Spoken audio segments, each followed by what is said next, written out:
back on this rap-ish. I ain't even broke a sweat, homie, this practice. Pondering my next move, staring at my track list. Hope I ain't missing my window. Praying like a Baptist, Seattle's own. Tired of this Game of Thrones. They made a list of the best rappers, and guess who wasn't on? While the disrespect continues, I'm steady packing these venues. Guess if you ain't at the table, you on the menu. And I'm that spitter, baby. They don't want you to see, but everybody's south of Capitol Hill's rocking with me. Boys smoke the trays and ponder getting their life together. I'm comfortable with my role, so I'm like, whatever. Me?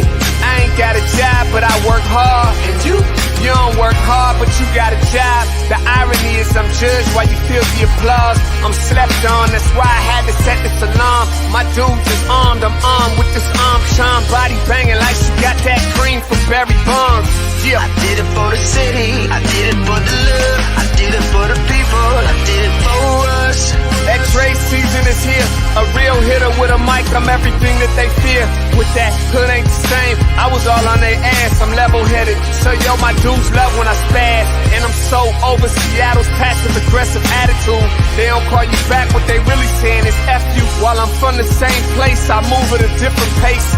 I prefer if you just said it to my face, damn, I did it. I did it for the city, I did it for the love, I did it for the people, I did it for us. Average dudes with they average spit, writing average rhymes, knocking average chicks. The closer I get, I can feel the people starting to shift. I'm loyal to a fault, and everybody can't come with. Rap's a rich man's game, I'm only playing with change. They bang models and singers, I'm knocking my old flame, I'm different. The crowd, I move with the chosen few. Black thoughts, I could be the front man for the roots. No diamonds and gold, I'm on my sticks and stones. If we can see your panty line, you should have on a thong. My team is strong, through this fire we forged a bond. And they already know what it is when I get on to the hearse. Party like it's December 31st. When I'm on my deathbed, I probably cracking my nurse. You ain't got the bars to compete. I'm a verbal athlete, deflating these boys so they say that I cheat. Damn, I did it. I did it for the city, I did it for the love, I did it for the people, I did it for us.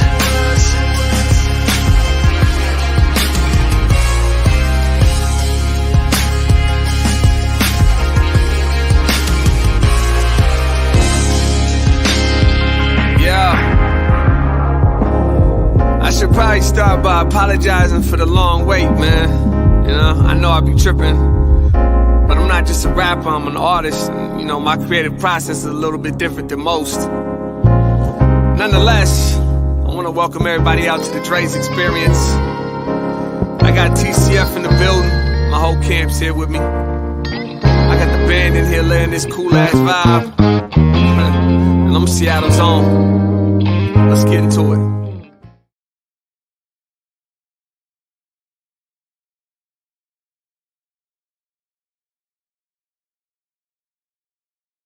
Happy Wednesday. Good morning and grand rising to all of you out there. Welcome to the Morning Update Show. I am your co-host, Trey Holiday, and it is so beautiful out there today, and it's also beautiful in here today because we got Jake Grabrot back in studio with us. What up, Jake? And you guys know I do this with my partner. What up, Big O? Good morning, Trey Holiday. Happy Wednesday to you. Happy Wednesday to all of our viewers out there. I want to thank you for tuning in and joining us today. This is a perfect opportunity to remind you to tag and share the stream. Go ahead and tag and share the stream with people you know who could benefit from culturally relevant news and information emanating from right here in the Emerald City. Got a little bit of a short show today, and actually it's because I've got this thing here today. Let's put this up, the overlay. Oh yeah, we talk about it here. At 12 o'clock, where I'm having lunch here with the Washington Trust for Historic Preservation, Rooted in History, African American Heritage Sites in King County. We can go ahead and put the link in there as well. And so from 12 to 1, this is great. We're joining the Washington Trust and the Black Heritage Society of Washington State for a special virtual event launching the new online tour of African American heritage sites in King County. And this is a pretty big deal for us. And we put the link in there. It's not too late to register if you want to register for this. But Converge Media and Carlos Imani, this was last year, it might have been 2019, early 2020, but we photographed a lot of historic sites in the Seattle area, regular photography and drone photography. And that is part of what we're discussing here as they unveil it at 12 o'clock. So we're ending the show a bit early today so I can hop on that. The link is there in the comments. You're more than welcome to sign up for that. And yeah. So good. Big deal.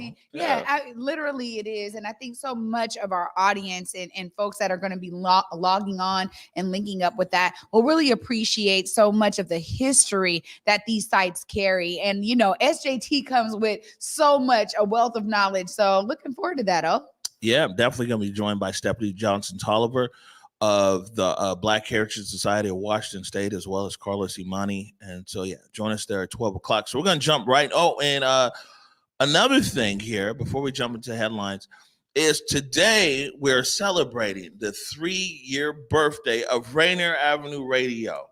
So big shout out to Rainier Avenue Radio. It's your birthday. 4 and so years old today. They've got a very special event today from 1:30 to 2 o'clock. And we've got Juan Cotto from Rainier Avenue Radio. He's going to be joining us via video link here shortly, right after the headlines. But let's jump right into it. This was a pretty good breakdown from CBS this morning as far as the Chauvin trial occurring in Minneapolis. We're going to begin, of course, in Minneapolis, where the Derek Chauvin trial resumes this morning, with prosecutors expected to call investigators and then expert witnesses to testify about George Floyd's death. Yesterday, we heard very emotional testimony from several witnesses, including a little 9-year-old girl who watched a fired police officer kneel on Floyd's neck for more than 9 minutes. Jamie Yukas is covering the trial. Jamie, why was their testimony so significant? It was very difficult to hear those little voices. I think it was not only difficult, but it was impactful. The state's hoping that those young people, Gail, who testified, will make a big impression on the jury. We know one juror is a grandmother who studied child psychology and could understand how witnessing this traumatic event may have changed these young people's lives. Again, we do want to warn you, the video is disturbing. Prosecutors witness Darnella Frazier was 17 years old when she saw Derek Chauvin kneeling on George Floyd's neck. I heard George Floyd saying, "I can't breathe, please get off of me. I can't breathe." He cried for his mom. He was in pain. She recorded the nearly 10-minute video of Floyd's death. It's been nights. I stayed up apologizing and apologizing to George Floyd for not doing more and not physically interacting and not saving his life. Darnella's 9-year-old cousin, Judea Reynolds, was with her that day and saw the same scene. I was sad and kind of mad. It felt like he was stopping his breathing, and it is kind of like hurting him. How hard is it to have a teenager and a 9-year-old take the stand? Extremely difficult because jurors are human beings. Criminal defense attorney Joe Tamburino is not affiliated with the case. No one, as any human being will tell you that has any heart, wants to see a child in trauma or wants to see a child relive trauma. I mean, how from the defense side can you ever cross-examine? The defense did not press the young witness, but central to their case is the claim that officers perceived the people there to be a threat and they were distracted by them. You called him a bum at least 13 times. That's what you counted in the video? That's what I counted. And that's what you got, 13. Those terms grew more and more angry. They grew more and more pleading for life when I stayed in my body. You can't paint me out to be angry. On his second day on the witness stand, Donald Williams explained why he called 911 after watching Derek Chauvin kneel on George Floyd's neck. I did call the police on the police. And why did you do that? Because I believe I witnessed a murder. Genevieve Hansen, a Minneapolis EMT and firefighter, was off duty that day. You think that's okay? Check his pulse. She said she pleaded with the officers to administer aid or allow her to. You couldn't do that? How did that make you feel? Totally distressed. Defense attorney Eric Nelson asked Hansen if she would be able to properly do her job as a firefighter if a crowd of people were trying to interfere. You wouldn't be distracted by that at all? No. What if they started calling you names? Like I said, I know my job, and I would be confident in doing my job. Tamburino says the defense's case lies in whether they are able to present crystal clear medical evidence that something other than Chauvin kneeling on George Floyd's neck killed him. He also says after all of this powerful testimony, the defense may want to consider putting Chauvin on the stand. Adriana? Jamie, thank you. Right. And so one of the things, two takeaways from yesterday is the black guy there, they tried to paint him as the angry black guy. It was like, you were calling him a bum. You were calling him this, that. And they were saying that Chauvin maintained his posture because they felt threatened by the people who were on the sidewalk there taking video and yelling at them to remove the knee. And then also like the EMT pointed out, she was like, she wanted to give aid. They wouldn't let her give aid. But she said that, when they were asking her, like, well, would you be distracted if people were calling you names? She's like, no, I'm trained for this. I'm focused on my job. Right. I mean, at the end of the day, they've done a great job of pulling these eyewitnesses into this case so that we can actually hear their perspective from that very, uneventful, unfortunate day, to be honest, very eventful, but unfortunate day.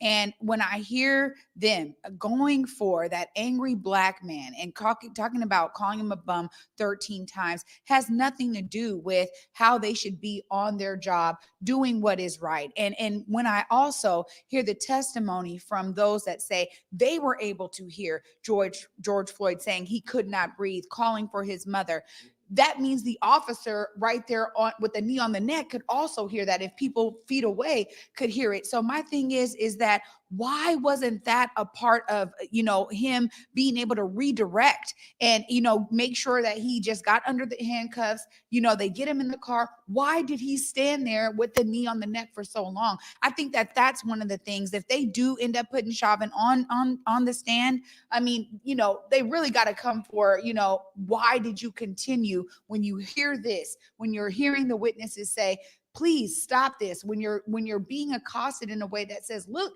you gotta cut this out, man. Why are you doing this?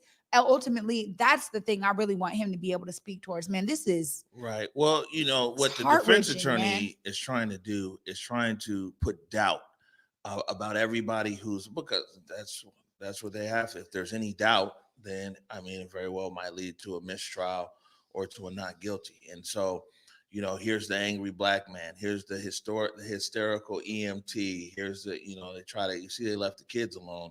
But that's part of the defense strategy is to kind of paint it like the officers felt threatened. So it's also unfortunate too, because when you think about the young people that were there, that were witnessing this, and them having to go home and all this time later, still being traumatized, that for me is where it's at, because we talk about this time and time again, that when people witness this, that when it's people's families, that his whole entire family has to look at this kind of footage and look at this video and see their family member on the ground like that. It is hard to watch that. It's hard to hear the testimony from young people that are like, man, I'm having my own ideas, probably nightmares, and just thinking about this, saying, what could I have done in that moment? Why didn't I do something? That's something that carries with them for the rest of their lives. I'm sure of that. And there's no real measure, no data metric that showcases what that kind of trauma and how it plays out in these people's lives.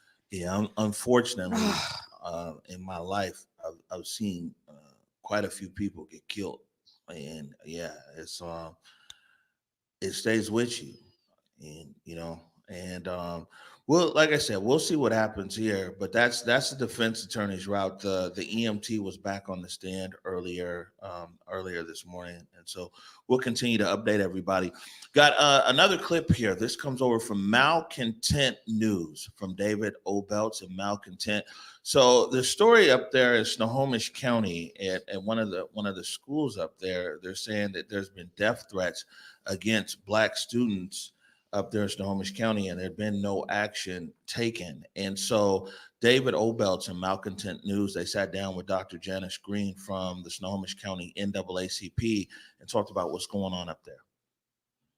We're talking to you today about this ongoing incident that's happened at Marysville-Pilchuck High School.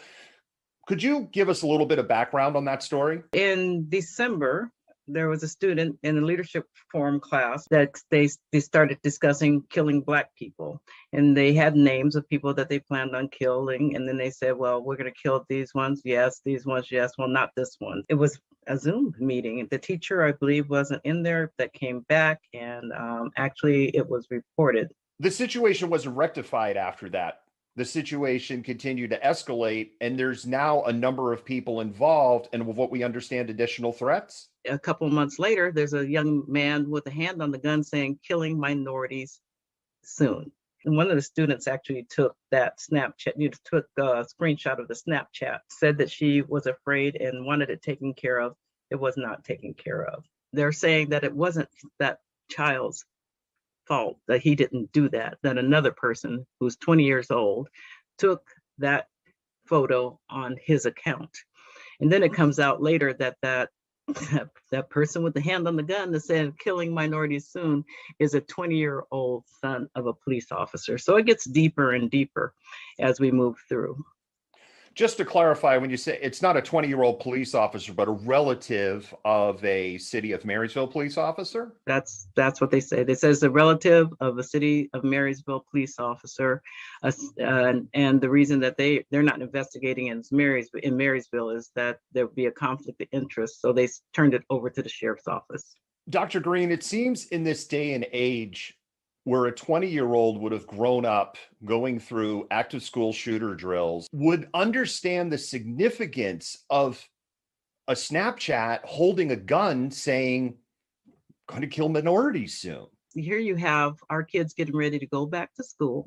They're going to be face to face. You've got people threatening their lives, and doesn't seem to be anything happening immediately. Now, when you ask about the investigation will be finished sometime in April. But you're sending our kids back into school with threats hanging in the air, with people not being held accountable, with people not having to deal with the consequences of their behavior. And so what message are you sending to them? That their lives are just not that important, or you don't care that much? I would be very concerned about sending my children to school with those type of death threats hanging in the air. What does the NAACP of Snohomish County want to have happen out of this incident? And we would like to see appropriate charges, appropriate action for the for the young people that made the threats, for the 20-year-old that was holding the gun.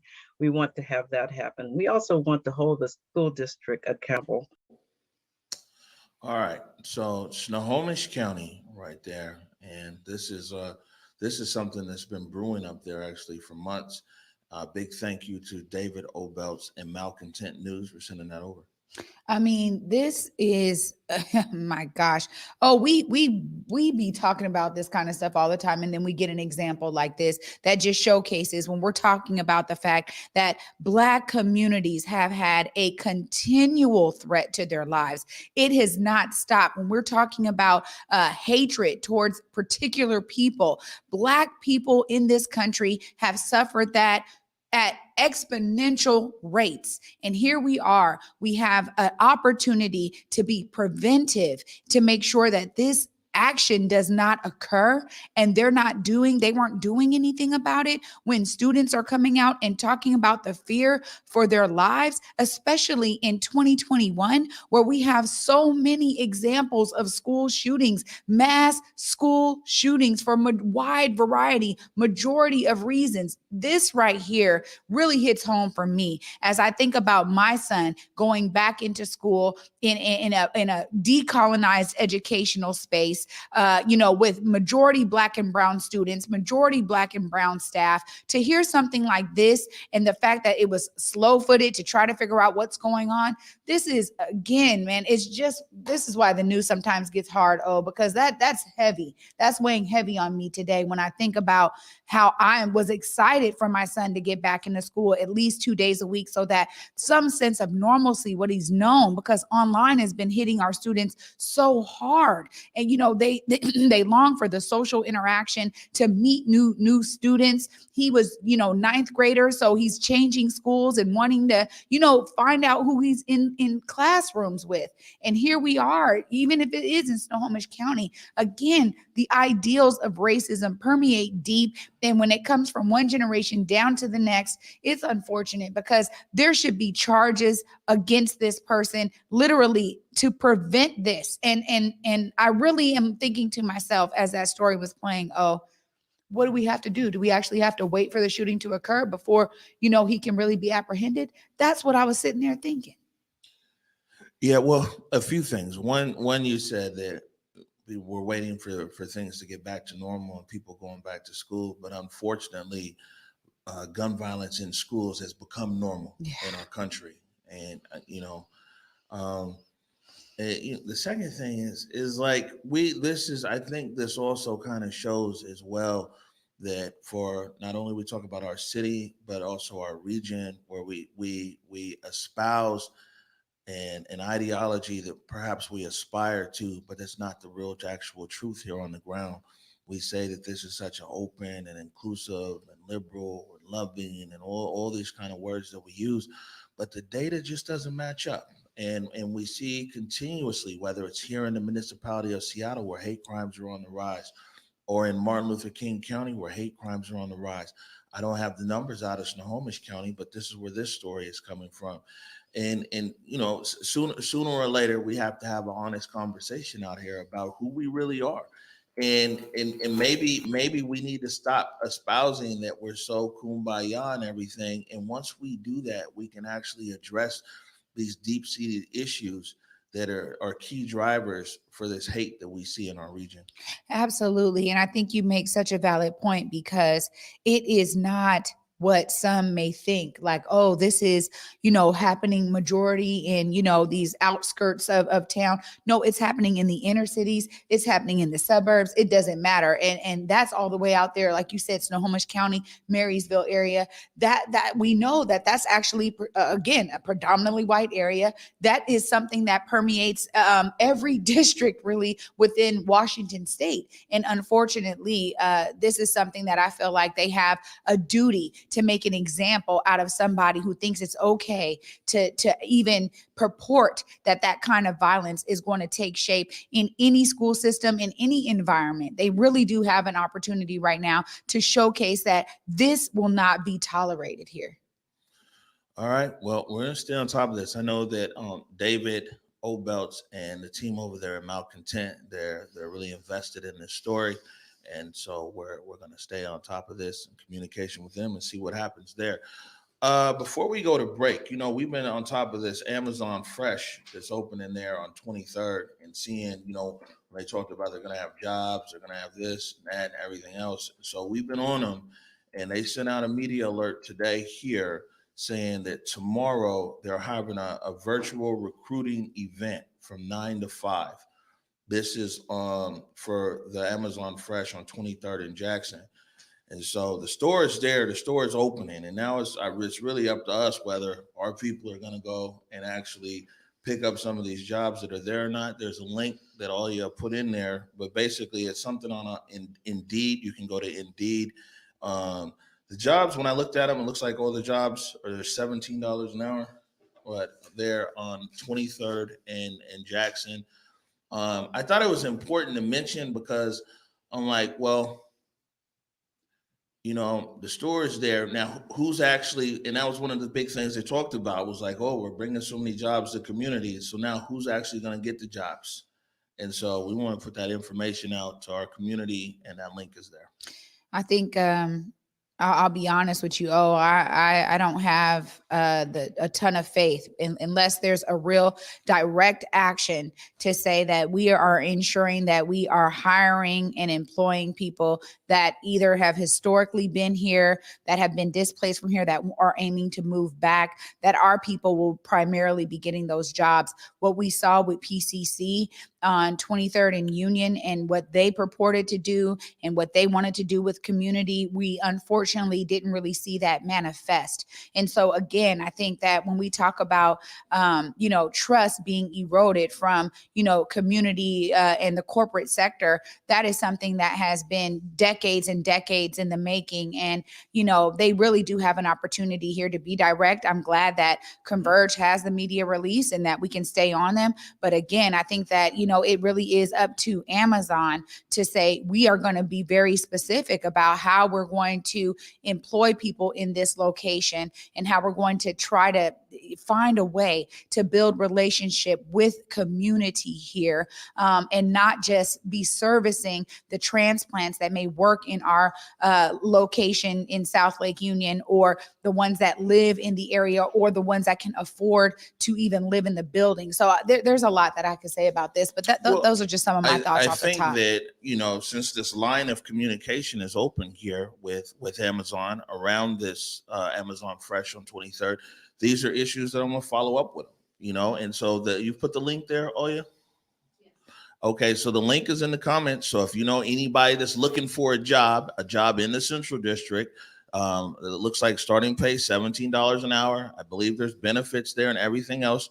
So let's do our part. We're putting the message out there, and let's follow back up with Amazon, and let's see what their strategy is and what is their strategy. Because, the release comes through. It's about jobs. I'm always going to try to tell people about where some work is at. Yeah. But let's follow up with Amazon and see how intentional they are in their hiring process, and see if there's, affirmative marketing for people maybe who are from the neighborhood or have been displaced and anything else in their hiring strategy around it. So, we continue to ask these questions. There we go. We have to do it, man. Also, too, really the fact that there's opportunity for management level roles, and what is that going to look like? Because oftentimes growth opportunity. Exactly. And we talk about people being, comfortable when they see management that looks like them as well. So I think that's a part of it. All right. Well, definitely. this event is tomorrow, so perhaps we could follow up with Amazon on Friday or Monday and see exactly what the turnout was, who showed up, who did what. We're going to take a break right now. When we come back, we're joined by Juan Cotto of Rainier Avenue Radio. Today, Rainier Avenue Radio is celebrating their 3rd birthday. It's 4th. You sure it's 4th? Hot dog, 4th. All right, so it's their fourth birthday, and we're going to be joined by Juan. He's going to tell us about the activities that Rainier Avenue Radio has going on. You are watching the Morning Update Show. Public Health, Seattle, King County, Zero Youth Detention, along with our partners from across the South King County region, are committed to reducing violence and creating the conditions needed for our neighborhoods to be safe and free of crime. Too often, the response to crime and violence has been a piecemeal approach with a program here and a program there. When family units collapse, schools fail to educate, the economy fails to produce jobs, and crime rises, we've looked to law enforcement and punitive measures to save us. Nothing could be more wrong or further from the truth. Law enforcement can't shoulder all the burden or take the rest of us off the hook. We are acknowledging the lived experiences of Black, Brown, and Indigenous communities. We are centering community as the experts who can effectively identify key issues related to systems, policies, and practices that impact children, families, and communities of color across this region. Those most impacted by the issues will help call out and identify the root causes, including structural and systemic factors. 150 residents will partner with King County to develop strategies, solutions, and an action plan that explicitly addresses system changes needed and eliminates barriers to access for Black, Brown, and Indigenous folks. These residents will also identify the criteria used to measure our collective success. Simply put, we need your help as we do the work needed to make King County the safest in this country. It will take specific commitments from all of us, community members, our young people, elders, and leaders from the sectors all across this region. Together, we will get this work done. Please click the link below and sign up for a work group. Or you can recommend a co-facilitator from community for each work group. We look forward to hearing your ideas, concerns, feedback, and solutions as we build a community where all our children can be happy, healthy, hopeful, safe, and thriving.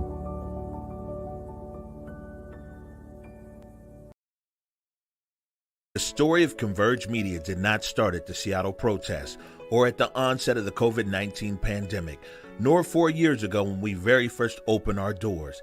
The true story of Converge Media is firmly rooted in the legacy of Black media heroes of yesterday, whose shoulders that we stand upon today. Converge Media is firmly rooted in the pioneering spirit of Horace Caton Sr., who over 125 years ago launched the Seattle Republican newspaper alongside his wife, Susie Revels Caton, a trailblazer in her own right, serving as the associate editor, a groundbreaking feat for a woman and especially a Black woman at that time. We are rooted in the visionary eye of Al Smith, who documented Black beauty, culture, vibrance, and excellence through his lens. We are rooted in the benevolence of Fitzgerald Beaver, who envisioned the Facts newspaper, the very same newspaper where my father, James Salisbury Jr., was a staff photographer over 4 decades ago. We are rooted in the broad and innovative shoulders of Chris Bennett, who with his Z-Twins radio took the story of Black excellence to the airwaves.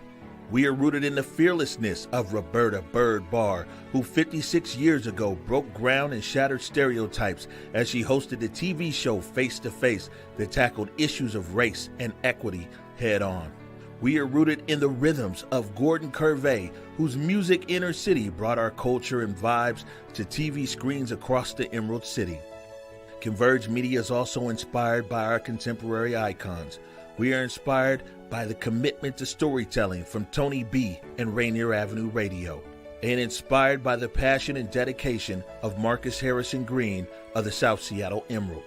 So you see, when you look at Converge Media today, and especially as we celebrate the 1-year anniversary of the Morning Update Show, just know that our story did not begin with us, nor will it end with us, as it is our duty at Converge Media to broaden our shoulders for the next generation of Black media innovators, to stand firmly upon them and to tell the stories of our community to generations yet to come.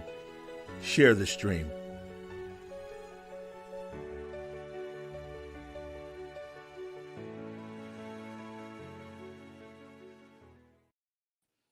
All right, welcome back to the Morning Update Show. And you see in that video, the reason why we played it is we talked about who we're inspired by, and definitely inspired by the team over there at Rainier Avenue Radio. Oh yeah, D'Alessandro, please bring in Juan. Hey, Juan. Hi, Juan. Hey, Omari and Trey, how are you today? And Trey, there's some things I'm working on. I was really inspired. First of all, I say I was really inspired by the video. And just what a wonderful way to just celebrate the community radio that Converge and so many of the great stations and newspapers and, like you said, the generations that we stand upon represent, and telling our stories and sharing those stories in the community. That was a beautiful tribute. And second of all, Trey, I'm working on some projects, and I hope to get your number. I'd love to share them with you in regards to education. I think there's some things that we do, that the story that you were just sharing up in Snohomish County is extremely disturbing, and I believe that parents everywhere should take a look at how we're educating our children. And once again, I just want to thank Converge Media for bringing these stories to light, because if you're not telling these stories, no one hears about them. Yeah, absolutely, Juan. I agree 100%. You got it, man. We'll make sure we get connected. Thank you. Well, today it's all about you guys over there, Rainier Avenue Radio. Maybe you can tell our audience a little bit more about Rainier Avenue Radio, and also as well tell everybody about the celebration today. Absolutely, and all the credit and all of the fanfare. And you showed a brief video of him with Representative Pramila Jayapal, Tony B, who I've known in the community for quite a long time. I met Tony about 20 years ago, and had a friendship with him. And let me tell you something about Tony B, Omari and Trey. He's someone, when I was the community relations director at Fred Hutch Cancer Research Center, and I had programs going on in the community. Tony B, when he was at his other position for one of the mainstream radio stations, and he was hosting a program called Street Beat, he would have people he would have people on his show that I would bring in from out of town, and all I'd have to do was make one phone call. He would do stories promoting their arrival. He would do stories promoting the different types of either research and or different things that they were doing in the community. And he's been someone who has been just such a wonderful person to promote issues in our Black community here in Seattle. And I know that he went through just a little bit of a health issue, and took some time away from the mainstream radio. And then when he got himself healthy, he was looking at different things that he wanted to do, and he wanted to start a community radio station and really starting to share these stories and share these voices in the community. And Tony went ahead and he had a low power FM station, and oftentimes in our community, sometimes there tends to be a power grab and some butting of heads on those things, but he didn't let that deter him. He had this very, very powerful idea of an online radio station, and the rest is really history. He was able to develop, with the help of two people in particular, Daniel Bellis and James Street, who have been mainstays with him over the last 4 years, an online vision and an online presence, which has grown, and he's given the community an opportunity to share what they want to hear and what they want to do in their voices. He's hosted numerous shows, and not only in sports and music, but also in current events, public affairs, and community engagement. He's taken this radio medium out to the community events, and he has given people an opportunity to share different things that they've been doing in the community. And once again, he has given us an opportunity, and working alongside Rick Dupree and Edwin Bailey, we feel it's important to tell the stories of our young people in the community. And one of the things that we do is we broadcast high school sports, sharing those stories. We have always had students involved in that who are interested in broadcast journalism, and they serve as our producers. And Tony has created a vehicle which has allowed young people to get their entry level into journalism without having to go to a mainstream radio station, and really get an understanding and the responsibility to develop their skills as they move forward. So my hats have always been off to Tony, and it's such a great opportunity to represent the radio station today, and we're really excited about this 4th anniversary. Absolutely, Juan. I mean, what a great summary there, because, we have, again, as that video really showcased, we just love what you guys are doing. You guys have really continued, Tony B's legacy, as you said, in mainstream media. What are folks going to be excited about when it comes down to this 4-year anniversary? I know you guys probably have a full lineup. Me and Omari say it all the time. You guys are jam-packed with your content. What are some of the main points that are going to be really addressed for this celebration? Well, Tony really wants to hear from the community. And starting today at 1:30 to 2 o'clock, he's got a birthday celebration show. And he's hoping that the community is going to call in and really emphasize, what do you want to hear in terms of programming, in terms of issues and concerns that you care about. And also, and I think this is important because it's one that takes a little bit of time, but it has so much benefit. Would you like to be a broadcaster, producer, or maybe potentially be involved in another type of way to come and do a show at Rainier Avenue Radio? And it's really, really interesting. I have interviewed on a couple of different shows that we do people who are very active in the community, and when they come in, how nervous they are in the radio station. And I'm sure you guys have probably noticed you get some of the same experience. But once they see that it's such a friendly environment, and it's such a powerful medium, I think it takes away a lot of the mystery of working in radio. So Tony is really trying to find people who really have a message to share in the community that will have impact. Hopefully people will consider doing a radio show, and it really is a way to really not only extend your message, but as the two of you showed earlier in that tribute, you can really impact our community in some necessary ways and some positive ways.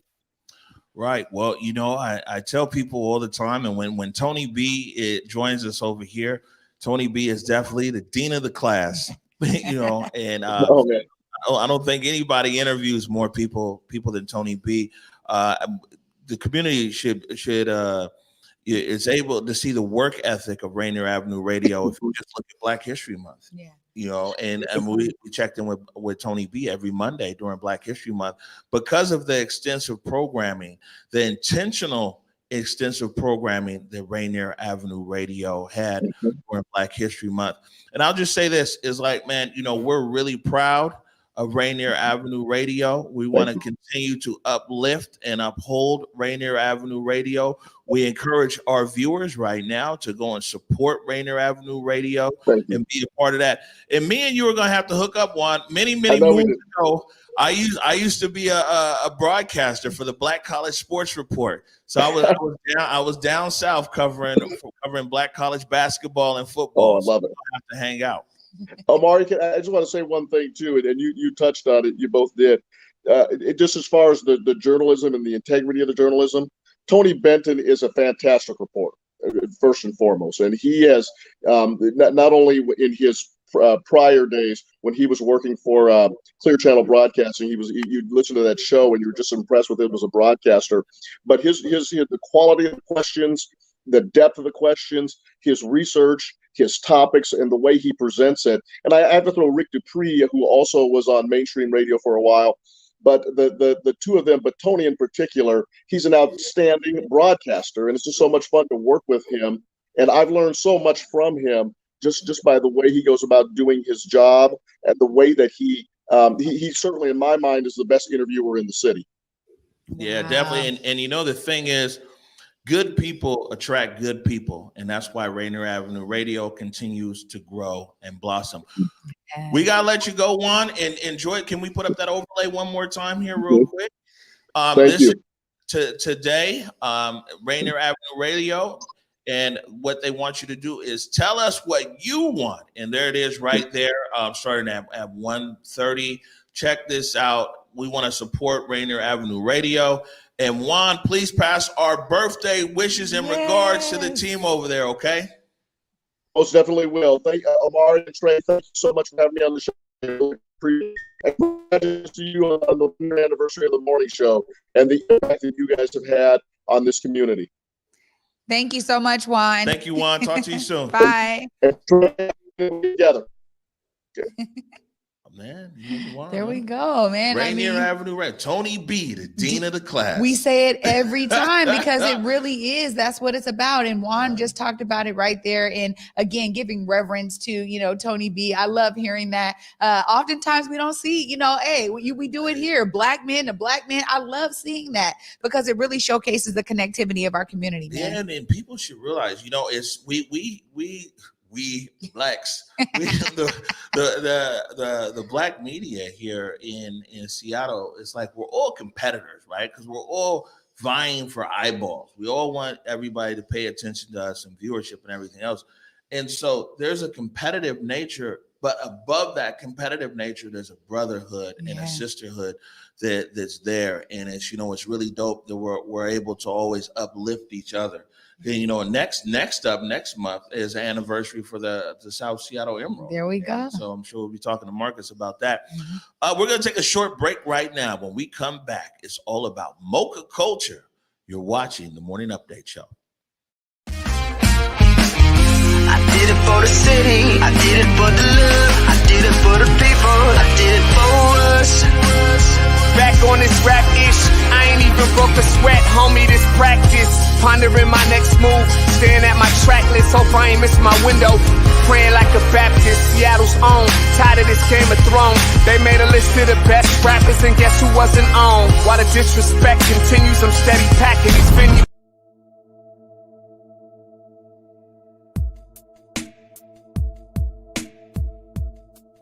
Converge Media produces culturally relevant content for Black and urban audiences. Our coverage is raw, transparent, and objective, praised by community leaders, government officials, and residents. Support Converge Media today via Venmo, Cash App, or PayPal at Converge Media.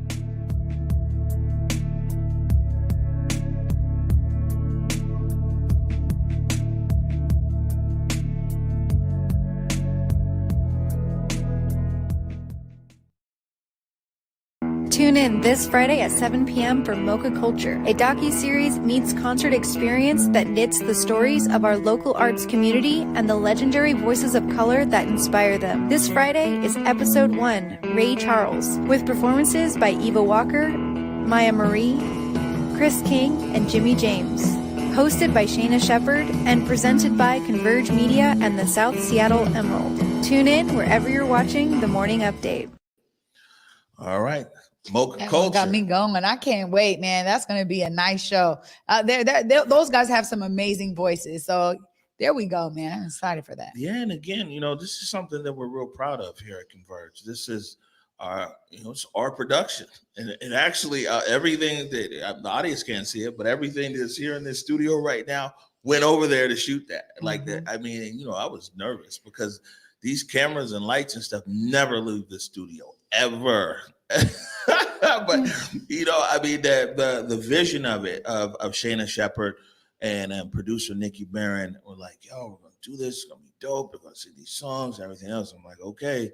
And what they came up with, the end product, I mean, I think that our audience is going to be really surprised in a great way with the finished product here, and especially those who love music. And to see these artists perform and get down and jam and everything else, it's real nice. That's this Friday. Yeah, one thing I gotta say, and just thinking about Converge and how dedicated Converge has been to showcasing artistry throughout COVID, because we understood how hard hit that sector really was. I think all the way back to the tip jar. I think about having bands on here. You know what I'm saying? I mean, there's been a real intentionality behind showcasing the artistry within Seattle. Different co-productions, like with Big Building. I mean, Converge has really been about that. So I just love seeing the evolution of that. Yeah. I mean, the same week that the Morning Update show started. Morning Update show started on a Thursday. And that Sunday we had Goodie Bag performing live there at Black Dot. And it's like we didn't build this platform for us. Didn't build it for Omari or for Trayana. We built this Converge platform for our community.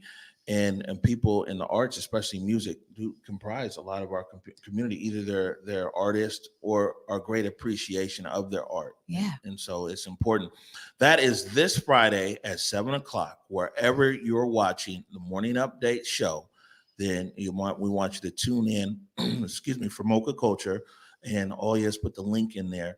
So you guys can go and set a reminder if you're watching on Facebook, but you'll be able to watch it on any platform you're watching the Morning Update show.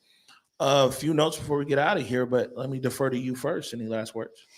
There is a rally happening tonight. It's all about cancel the rent tonight, starting at City Hall tonight at 5:30. And so, again, there's been a lot of education around eviction moratorium, how renters are going to be able to get through COVID. Come on down. Here's some more information. It's a great rally and just a cry out, because we do definitely need to make sure our renters are cared for. So tonight, 5:30 at City Hall. All right. And like I said, we're getting out of here a bit early, but because at 12:00, and we'll go ahead and we'll put this overlay up. At 12:00, I'm joining in not this one yet. We're talking about there we go. At 12:00, joining the Black Heritage Society of Washington State, Stephanie Johnson Tolliver, and what we put together here is Rooted in History, African American Heritage Sites in King County. And Converge played a role in this as far as the photography and the drone video and some of everything else. And so we'll be discussing the experience on this. And that's also this is important as well, because this project goes back almost 18 months. And we Converge commitment to storytelling about people, Black people, especially in Seattle and King County, far dates even the morning show. We did this project well before we even ever launched the morning show. So it'll be great. The link is there in the comments, so you can join me there at 12:00. And one last thing, now you can bring it up, Director. Oh yeah, tomorrow we've got Sarah Nelson, who's a candidate for Seattle City Council, position 9, and that's citywide. So we'll be joined by Sarah Nelson tomorrow, and we're gonna ask the questions. Why is she running for the D9 seat? I think it's going to be a competitive seat. You've got Sarah Nelson, you've got Breonna Thomas, you've got Nikita Oliver, all they're vying for a citywide seat. Yeah. And I looked at all the people who are running for mayor. Man, there's a lot of people running for mayor. Wow. It's a lot. All right, that's it for us for today. Really appreciate you guys. Appreciate your viewership, man. Big shout out to our $5 family and some everybody else who continues to support Converge Media. You guys keep us on air. For sure. So until tomorrow, let me remind you to go forward with your purpose and go forward in your humanity. Catch you tomorrow at 11 a.m. Peace. Lift every voice and sing.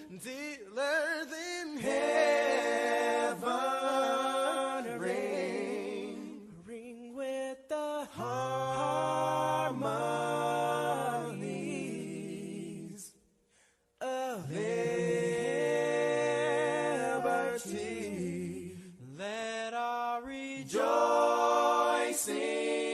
rise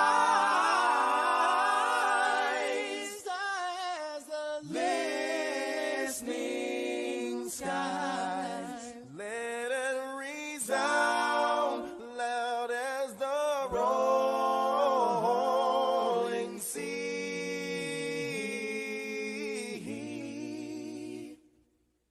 Sing a song full of the faith that the dark past has taught us. Sing a song full of the hope that the present has brought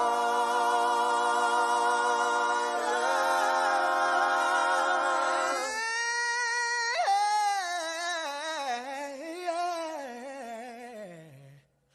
Facing the rising sun of a new day begun. Let us march on till victory is won. Sing it again now. The victory is won.